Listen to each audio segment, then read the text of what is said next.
ఈ భారత జాతికి ఇంకొక మాటలో చెప్పాలంటే యావత్ ప్రపంచంలో ఉన్నటువంటి జనులందరికీ కూడా బట్ట కట్టుకోవటం, ఆ బట్ట కట్టుకుని సగర్వంగా సౌందర్యంతో కనిపించటం అనేటువంటిది పద్మశాలీలు ఇచ్చినటువంటి మనందరికీ ఇచ్చిన వరం. వారి సేవ, వారి నైపుణ్యం ఇంత అంతా అని చెప్పలేం. ఈ పద్మశాలీలు భారతదేశ ఆదాయానికి, ప్రగతికి ఎనలేనటువంటి అద్భుతమైనటువంటి సేవ చేశారు, పాటుపడ్డారు. కోటాను కోట్ల రూపాయలతో ఈ దేశం తొలతూగేందుకు వీరు కారకులయ్యారు. ఈ భారతదేశ ఖ్యాతి దేశములలోనూ కూడా మారుమ్రోగేలాగా, విస్తరిల్లేలాగా, వెలుగొందేలాగా చేసినటువంటి వారు పద్మశాలీలు. వీరి నేత పనితనం. చేనేత వస్త్రమే మానాభిమానమై జాతికి ఎనలేని ఖ్యాతి తెచ్చే, సన్నని వస్త్రాలు మన్నికతో నిల్చి అన్ని దేశాలలో వన్యకెక్కే, బంగారు జాలర్లు పచ్చలు పొదిగిన పట్టు వస్త్రాలతో పరిఢవిల్లే, మీ నేర్పు, మీ ఓర్పు, మీ కూర్పు వెల్గొంది, మీ నేర్పు, మీ ఓర్పు, మీ కూర్పు వెల్గొంది, సూర్య చంద్ర కిరణ శోభలెగసే, పద్మశాలీల ప్రతిభతో భరత భూమి నాడు చరితనే సృష్టించే నాలుగు దిశలా, నిపుణమతులార చేనేత నేతలారా, శాంతిమతులార బహుజన శక్తులారా. ఈ పద్మశాలీలు వారి వస్త్రంతో, ఆ వస్త్ర నైపుణ్యంతో ఈ భారతదేశాన్ని అందరి హృదయాలలో నిలుపుకునేలా చేశారు. దేశాల రాణులు, రాజులు కూడా భారతదేశ వస్త్రం కోసం తపించారు ఆనాడు. చేనేత వస్త్రమే మానాభిమానమై, అదే మానం, అది అభిమానం. మనం అభిమానంతో సగర్వంగా చెప్పుకునేది ఈ చేనేత వస్త్రం. అలాగే మానాభిమానమై, ఇది మాన సంరక్షణ చేయటం మాత్రమే కాకుండా ఇది కట్టుకోవటం వల్ల అభిమానధనుడుగా ప్రకాశించటం జరుగుతుంది. స్త్రీలు కానీ పురుషులు కానీ. చేనేత వస్త్రమే మానాభిమానమై జాతికి ఎనలేని ఖ్యాతి తెచ్చే, సన్నని వస్త్రాలు మన్నికతో నిల్చి అన్ని దేశాలలో వన్యకెక్కే. ఇంత సన్నగా నేయటం అనేటువంటిది ఏ దేశంలోనూ ఎవరికీ చేత కాదండి. ఈ భారతీయులకి మాత్రమే, ఈ పద్మశాలీలకు మాత్రమే అది ఒక తపస్సుగా సాగి, అది చీరగా, పంచగా, వస్త్రంగా బయటికి వచ్చినటువంటి విద్య అది. ఏ దేశం వారైనా సరే ఎగబడేవారు భారతీయుల ఈ పద్మశాలీలు నేర్చినటువంటి వస్త్రాల కోసం. సన్నని వస్త్రాలు మన్నికతో నిల్చి, సన్నగా నెయ్యటం మాత్రమే కాదు, అది మన్నిక కూడా అలా అద్భుతంగా ఉండాలి. ఇవాళ అగ్గిపెట్టెలో పట్టేటువంటి చీర నేస్తున్నారు. చీర మొత్తం అగ్గిపెట్టెలో పడుతుంది, కట్టుకుంటే చాలా మన్నికగా ఉంటుంది. అదేదో ఒకసారి కట్టుకుని తీయంగానే ఎక్కడికెక్కడ దారాలుగా విడిపోదది. అది మళ్ళీ సంవత్సరమో, 2 ఏళ్ళో, 3 ఏళ్ళో, 10 ఏళ్ళో ఒక పట్టు చీర ఎలా అయితే ఉంటుందో, కంచి పట్టు చీర అంత గట్టిగాను దృఢంగాను అది మన్నికగా కూడా ఉంటుంది. సన్నని వస్త్రాలు మన్నికతో నిల్చి అన్ని దేశాలలో వన్యకెక్కే, బంగారు జాలర్లు పచ్చలు పొదిగిన పట్టు వస్త్రాలతో పరిఢవిల్లే. రాణులు ధరించేటువంటి వస్త్రాలు ఒక్కసారి ఊహించుకోండి. రాజులు, రాజాధి రాజులు, చక్రవర్తులు వారు ధరించేటువంటి వస్త్రాలని ఒక్కసారి ఊహించుకోండి. అలాగే వారి తలపాగాలు, వాటికి ఉండేటువంటి కుచ్చులు, అక్కడ దాకా ఎందుకు, వారి అంతఃపురంలో ఉండేటువంటి తెరలు, ఆ పరుపులు, వాటిపైన వేసినటువంటి దుప్పట్లు, వాటి యొక్క మృదుత్వము, ఆ నునుపు, ఆ మన్నిక, ఆ మెత్తదనం, అదంతా కూడా వీరి విద్య. మనుషులకి కాదండి, ఏనుగులకి ఎటువంటి అద్భుతమైనటువంటి అంబారీ కట్టినప్పుడు ఆ వస్త్రం ఎంత మనోహరంగా ఉంటుంది, చూడటానికి ఎంత ఆకర్షణీయంగా ఉంటుంది.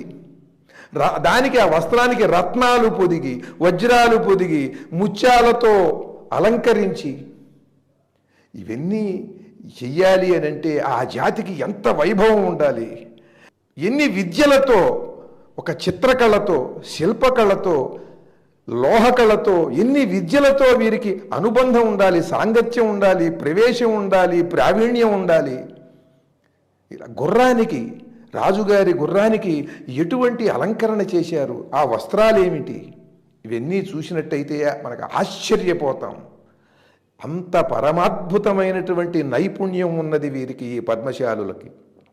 బంగారు జాలర్లు పచ్చలు పొదిగిన పట్టు వస్త్రాలతో పరిఢవిల్లే, మీ నేర్పు మీ ఓర్పు మీ కూర్పు వెల్గొంది సూర్య చంద్ర కిరణ శోభలెగసే. సూర్య చంద్ర కిరణ శోభలెగసేలాగా అంటే సూర్యకిరణం ఎంత సన్నగా స్పష్టంగా ధగద్ధగాయమానంగా ఉంటుందో వీరి దారం అంత ధగద్ధగాయమానంగా ఉంటుంది, అంత ప్రకాశవంతంగా ఉంటుంది. అలాగే చంద్రకిరణం ఎంత మృదువుగా ఆహ్లాదకరంగా ఉంటుందో వీరు నేసినటువంటి ఆ పట్టు వస్త్రంలోని ఆ నూలు పోగు అంత ధగద్ధగాయమానంగా సుందరంగా ఆహ్లాదభరితంగా ఉంటుంది. సూర్య చంద్ర కిరణ శోభలెగసే. సూర్యుణ్ణి ఒక పత్తి ముద్దగా, చంద్రుణ్ణి ఒక పత్తి ముద్దగా తీసుకుని దాని నుండి దారాలుగా ఆ కిరణాలు తీసి నేసినట్టుగా నేశారండి. దానికి ఎంత నేర్పు కావాలి, ఎంత ఓర్పు కావాలి ఆ కూర్పుకి. మీ నేర్పు మీ కూర్పు మీ ఓర్పు వెల్గొంది సూర్య చంద్ర కిరణ శోభలెగసే. పద్మశాలీల ప్రతిభతో భరత భూమి నాడు చరితనే సృష్టించే నాలుగు దిశల. నిపుణమతులార చేనేత నేతలారా శాంతమతులార బహుజన శక్తులారా. ఎటువంటి చీరలు నేశారండి. రమణీయ శోభల రత్నావళి చీర, కమనీయము నెమలి కన్ను చీర, జాలరులలరారు లీలావతి చీర, లావణ్యకాంతుల లలిత చీర, తళుకు కుచ్చెళ్లతో కులుకు నాగలి చీర, వాసియౌ లగ్గపు వన్య చీర, ఇంపు గొలిపెడు లాహిరి బుగిడి చీర, త్రచ్చు సరస్వతి పత్స చీర, వేయి తీరుల చీరల నేసి ఇచ్చి విశ్వదేవతలకే ఠీవి పెంచగలరు పద్మశాలి కులోద్భవ ప్రాజ్ఞులారా, నిరుపమాద్భుత బహుజన నిపుణులారా. ఏమిటండి ఆ చీరల పేర్లు కూడా ఇవాళ ఎవరికన్నా తెలుసా అసలు? రత్నావళి చీర, రమణీయ శోభల రత్నావళి చీర, నెమలి కన్ను చీర, లీలావతి చీర, లలిత చీర, నాగలి చీర, లగ్గపు వన్నె చీర. లగ్గానికి కట్టేటువంటి చీరండి. అన్ని కులముల వారు ఆస్తులు అంతస్తులకి సంబంధం లేకుండా పెళ్లికి అది మాత్రమే కట్టుకుని లగ్గపు వన్నె చీర. అంటే ఆ మధుపర్కాలు అంటారు, తెల్లని చీరతో పెళ్లి కూతురు ఆ చీర కట్టుకుని వస్తుంది, దాని లగ్గపు వన్నె చీర. లాహిరి బుగిడి చీర. లాహిరి బుగిడి చీర ఏమిటండి అసలు, ఆ పేరేమిటి? సరస్వతి పచ్చ చీర. ఇటువంటి చీరలన్నిటినీ కూడా అద్భుతమైనటువంటి పట్టుతో నేశారు. వేయి తీరుల చీరల నేసి ఇచ్చి విశ్వదేవతలకే ఠీవి పెంచగలరు.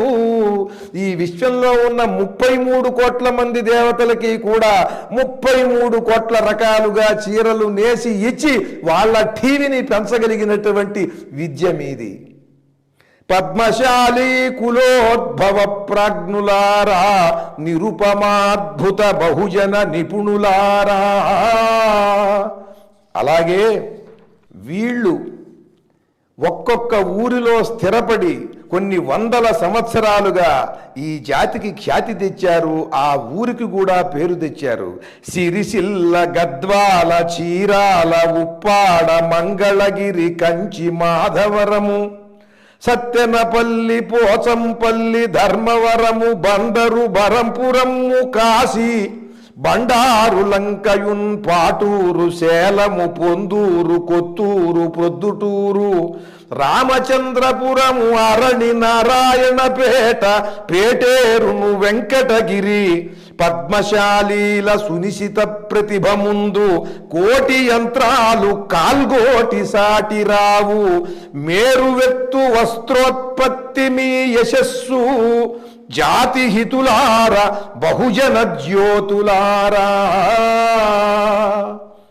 ఈ ఊళ్ళు ఒక పద్యంలో చెప్పగలిగినవి మాత్రం చెప్పా. వందల వేల ఊళ్ళు, ఒక్కొక్క రాష్ట్రంలోనూ ఒక్కొక్క ప్రాంతంలో వందల ఊళ్ళు. ఈ పద్మశాలీలు పరమాద్భుతంగా వారి నేత పనితనంతో జాతిని ఆశ్చర్యపరుస్తూ వారికి మానాభిమానాలని మరింతగా వారు ఇనుమడింపు చేస్తూ అందించినటువంటి అద్భుతమైన వస్త్ర సంపద ఈ భారతదేశానికే వన్నె తెచ్చింది, ఆదాయాన్ని తెచ్చిపెట్టింది. పద్మశాలీల నైపుణ్యాన్ని చూసి కుళ్ళుకుని, ముఖ్యంగా ఆంగ్లేయులు చేసినటువంటి దుర్మార్గం, 100 RRR సినిమాలు తీసినా కూడా మనం చాటలేమండి. అంత దుర్మార్గం చేశారు. ఈ పద్మశాలీల వేళ్ళు నరికేశారు. వాళ్ళ వస్త్రోత్పత్తులు ఇక్కడ పంట పండించి పత్తి, ఈ పత్తిని తీసుకుని అక్కడికి వెళ్ళి వాళ్ళ యంత్రాల మీద వస్త్రాలు చేసి, ఆ వస్త్రాలు ఇక్కడ మళ్ళీ మనం కొనుక్కునేటట్టుగా చేసి మన వాళ్ళు అద్భుతంగా చేస్తుంటే వాటికి గిరాకీ ఉండదని చెప్పి వీళ్ళు చేయకుండా వీళ్ళ యంత్రాలు నాశనం చేసి వీళ్ళ వేళ్ళు వాళ్ళు ఖండించినటువంటి ఘట్టాలు కోకొల్లలు, వందలు, వేలు. జాతి చరిత్ర అంతా కూడా రక్తసిక్తమైందండి ఆంగ్లేయుల దుర్మార్గం వల్ల. ఎటువంటి అద్భుతమైన పట్టు, ఆ పట్టు పేర్లు కూడా ఇవాళ ఎవరికీ తెలియవు. ఎంత అద్భుతమైనటువంటి పట్టులు. ద్విపట్ట వస్త్రము, 2 పట్టు వల్వలన్నమాట. అంటే ఆ 2 పట్టు వస్త్రాలని ఒక ఏకవస్త్రంగా చేసేటువంటి దాన్ని ద్విపట్ట వస్త్రము అంటారు. శాసనాల్లో ఉన్నటువంటి విషయం చెబుతున్నాను. ఇది 1037లో వేసినటువంటి శాసనంలో ఉన్న మాట ఇది. ద్విపట్ట వస్త్రము. దాసూరి పట్టు 1228వ సంవత్సరంలోని శాసనంలో దాసూరి గ్రామమునకు చెందినటువంటి పట్టు దాసూరి పట్టు. బసవ పురాణంలో ఈ వస్త్ర విశేషాలన్నీ కూడా రాశారు. చీని, మహాచీని, మణిపట్టు, భూతిలకం, భావజ తిలకం, పచ్చపట్టు, గజావళం, గండవడమ, కాపులు, సరిపట్టు, రత్నంబు పట్టు, శంకుపట్టు, పొంబట్టు, నెరపట్టు, వెలపట్టు, నేత్రంబు పట్టు, పులిగోరు పట్టు, వీణావళి, పట్టెడ దట్టి. ఇక వస్త్రాల రంగులు చంద్రాతపము, సాంధ్యరాగము, ఇంద్రనీలము, మేఘవన్య, రుద్రాక్షవన్య, సరిగమ్య తెలుపు, ఉదయరాగము. ఇటువంటి రంగులతో, ఈ రంగుల మిశ్రమాలతో ఈ పట్టులో ఎన్ని రకాల పట్టులు ఉన్నాయో చూడండి. ఇది నేను చదివినటువంటి కొన్ని కావ్యాలలో అక్కడక్కడ ఉన్నవి. నేను వాటన్నిటినీ కూడా ఈ పద్మశాలీల గొప్పదనం చెప్పటం కోసం నేను పక్కన రాసి పెట్టుకున్నవి. నేను చదవని కావ్యాలు ఎన్ని, ఆ కావ్యాలలో వీళ్ళ గురించి ఎన్నెన్ని రాశారు, ఎంత రాశారు, ఎంత చెప్పాలి, ఎంత పరిశోధన చేయాలి. ఈ ఒక్క జాతి చాలదండి భారతీయుల గొప్పదనాన్ని ప్రపంచంలో అందరికంటే గొప్ప స్థాయిలో ఉన్నదని చెప్పడానికి. ఎటువంటి సాంకేతిక పరిజ్ఞానం లేనటువంటి సమయంలో ఎంత వర్ణ విజ్ఞానం, ఆ రంగులేమిటి, అసలు ఆ రకమైనటువంటి ఆ నేత పనితనం ఏమిటి, ఇవన్నీ కూడా చాలా ఆలోచించవలసినటువంటి విషయాలు. ఇక చీరల్లోకి వస్తే జిలిబిలి చీరలు అంటే చిన్ని ముళ్ళు గల సన్నని పట్టు చీరలు. జిలిబిలి చీరలు అంటే చిన్ని చిన్ని ముళ్ళు కలిగినటువంటి, మనకి చూడండి చిన్న చిన్న ముళ్ళతో మనకి ఇప్పుడు చాలా తమాషాగా మనకి మగవాళ్ళకు కూడా వస్తున్నాయి వస్త్రాలు. అలా జిలిబిలి చీర అంటారు దాన్ని, చిన్ని ముళ్ళు గల సన్నని పట్టు చీర అది. జిలుగు చీరలు అంటే సూక్ష్మ వస్త్రాలు చాలా సన్నగా ఉంటాయి. జరబాజు చీరలు వెండి జరీతో నేసినటువంటివి, వెండి జరీతో చేసేవి వేరు, బంగారు జరీతో నేసేవి వేరు. జాలీల రవికలు, చందువా ముత్యాల జాలీలు అంటే ఈ రవికలకి కూడా ముత్యాలు అన్నీ కూడా జాలువాడుతూ ఉండేటట్టుగా అవి ఆ కొలత ప్రకారం ధరించేటువంటి వారి ఆకారానికి తగినట్టుగా ఎంత ఎంత నెయ్యాలో వీళ్ళకి తెలుసు. ఇటువంటి స్థితిలో ఇంత పరమాద్భుతమైనటువంటి ఈ వస్త్ర విజ్ఞానం ఎవరికున్నది? ఈనాటి ఎవరికన్నా సరే చెప్పగలరా? ఒక టెక్స్టైల్ కంపెనీకి వెడితే వాళ్ళు ఎవరన్నా చెప్పగలరా? ఇలా రాసి ఉన్నది అక్కడ ఇక్కడ వెతికి భారతీయుల యొక్క శాస్త్రములలో ఈ పద్మశాలీల్లో ఉన్నటువంటి పెద్దలు ఎవరన్నా ఉంటారు, వారి దగ్గర నుంచి తెలుసుకుని రాసి ఈ రాసినవి చదవాలే తప్ప ఇటువంటివి ఎక్కడన్నా ఎవరన్నా సరే చెయ్యగలరా?